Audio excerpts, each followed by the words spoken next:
Siapa di sini yang masih yakin bahwa Anies akan menjadi presiden Indonesia, teman-teman? Kalian tidak salah ya. Kita yakin bahwa Anies Baswedan akan menjadi presiden Indonesia tahun 2029 di Pilpres nanti, teman-teman. Yuk kita simak video berikut ini. Eropa dan Amerika. Dan di sini, di Indonesia, waktu itu Belanda memiliki 3 kelas masyarakat. Satu adalah bumi putra, yang kedua adalah timur asing, yang ketiga adalah Eropa. Jepang dinaikkan statusnya dari timur asing menjadi Eropa di Indonesia. Jadi status Jepang itu di Indonesia sebagai setara dengan Eropa. Lewat apa itu? Investasi, pendidikan. Ini sebelum Tiongkok mengerjakan, sebelum Korea mengerjakan, sebelum Singapura, sebelum bangsa-bangsa lain mengerjakan di Asia.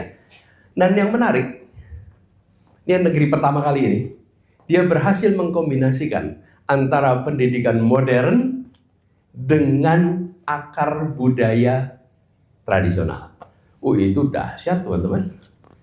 Kalau sekedar modern saja, itu satu arah, tradisional saja satu arah, bukan? Tapi bagaimana akar tradisinya? Salah satu ciri akar tradisinya apa? Dalam waktu 100 tahun sejak mereka mengerjakan, Jepang masih mempraktekkan hal-hal yang menurut orang Barat itu irasional. Ini teman-teman, saya berikan ilustrasi ini untuk menggambarkan. Dia sudah mencapai yang sekarang disebut sebagai 17 target SDG itu. Betul tidak, teman-teman? Dan apa yang terjadi? Salah satu peran yang paling dihormati di sana, guru. Jadi saya tidak tahu itu benar dikatakan oleh Kaisar atau tidak. Tapi kan kutipannya di mana-mana, bukan? Sesudah Hiroshima dan Nagasaki dibom. Hiroshima dan Nagasaki dibom itu tidak pernah menghancurkan Jepang. Enggak, yang hancur ya 2 kota itu. Jepang nggak hancur.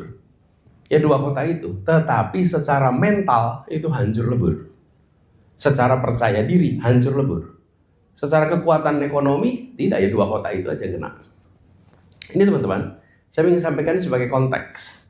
Bahwa ketika kita bicara tentang peran guru di dalam mencapai target-target Sustainable Development Goals, saya usul, jangan kita menurunkan level percakapan menjadi hal-hal teknis saja.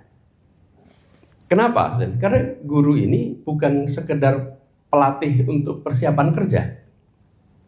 Kuliah itu kan bukan persiapan kerja, bukan? Sekolah itu bukan persiapan kerja, bukan? Bahwa dengan sekolah dan kuliah bisa bekerja lebih baik, ya. Tapi tujuan kuliahnya kan bukan untuk persiapan kerja, bukan? Nah, karena itu, di dalam kita berbicara tentang peran guru, saya usul arahkan untuk berbicara tentang karakter-karakter utama yang dibutuhkan oleh generasi kita di masa depan agar penyiapannya dari sekarang berjalan dengan baik. Dan kalau kita bicara karakter anak-anak kita di masa depan, artinya karakter guru hari ini. Karena karakter guru hari ini adalah karakter anak di masa depan. Nah, ini teman-teman, bayangkannya pendidikan. Tadi saya ceritakan soal Jepang. Nah, pendidikan ini prosesnya memang agak panjang.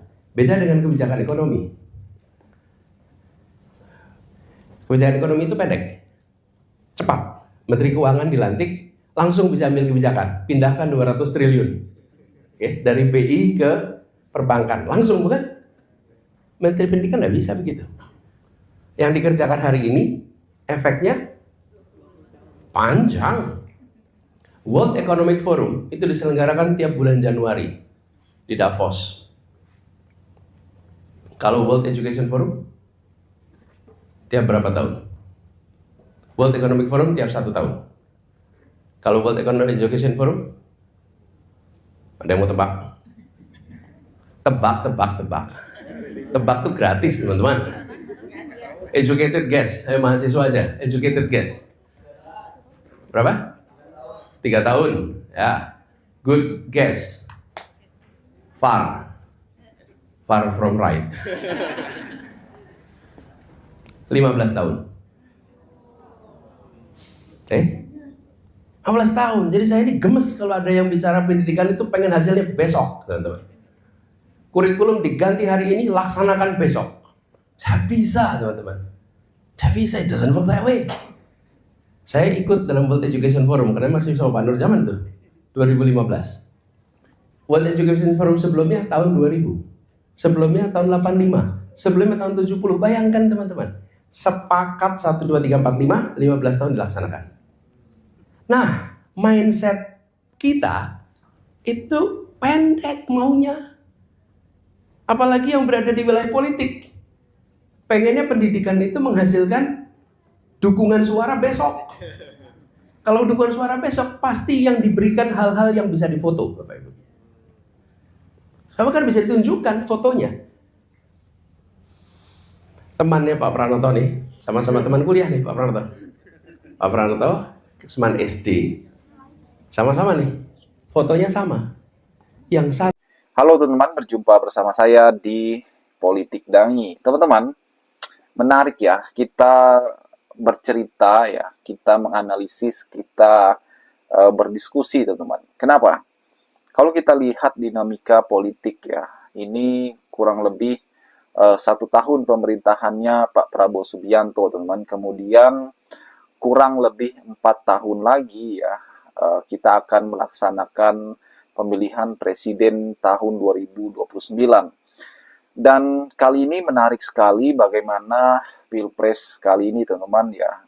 Siapapun boleh mengikuti kontestasi Pilpres ya, dan partai apapun ya. Karena Mahkamah Konstitusi sudah menghapus ambang batas presiden threshold ya. Artinya partai tidak perlu berkoalisi lagi untuk memajukan calon mereka di Pilpres nanti teman-teman. Artinya mau partai baru, mau partai yang sudah besar ya boleh. Asal logistiknya ya ada dan besar ya. Kemudian kita berbicara tentang peluang Anies Baswedan untuk maju di Pilpres 2029.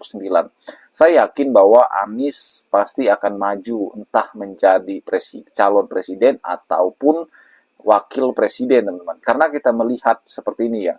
Saat ini Anies itu adalah satu-satunya tokoh politik yang berada di garis oposisi, teman-teman ya. Tidak ada lagi tokoh sebesar Anies yang berada di oposisi. Semuanya bergabung di pemerintah ya. Contohnya ya Prabowo pasti akan maju, teman-teman, karena beliau petahana ya. Kemudian ya antara dua nih, Gibran sepaket dengan dia atau tidak. Ya karena sekarang ada Purbaya teman-teman. Purbaya yang sangat-sangat fenomenal saat ini ya. Apakah nanti Gibran akan depak ya, akan nganggur kali ini sebagai wakil presiden, calon wakil presiden 2009 teman-teman. Karena Prabowo akan mengambil Pak Purbaya menjadi wakilnya ya. Bisa jadi Gibran ini tidak mendapat tiket ya. Kenapa? Karena Gibran tidak punya partai teman-teman ya. Bahkan kalau kita bertanya apa partai Gibran saat ini ya nggak ada teman-teman ya, karena Gibran juga tidak masuk di PSI ya. Bisa saja nanti Gibran maju ya, mungkin kalau PSI yang mengusung. Dan kemudian bagaimana Projo yang saat ini yang sangat viral teman-teman ya, ketua umumnya Projo ini bahkan ingin masuk ke Gerindra, artinya relawan-relawan garis kerasnya Jokowi ini sudah tidak ada lagi teman-teman, sebab mereka akan bergabung ke pemerintahnya Pak Prabowo ya.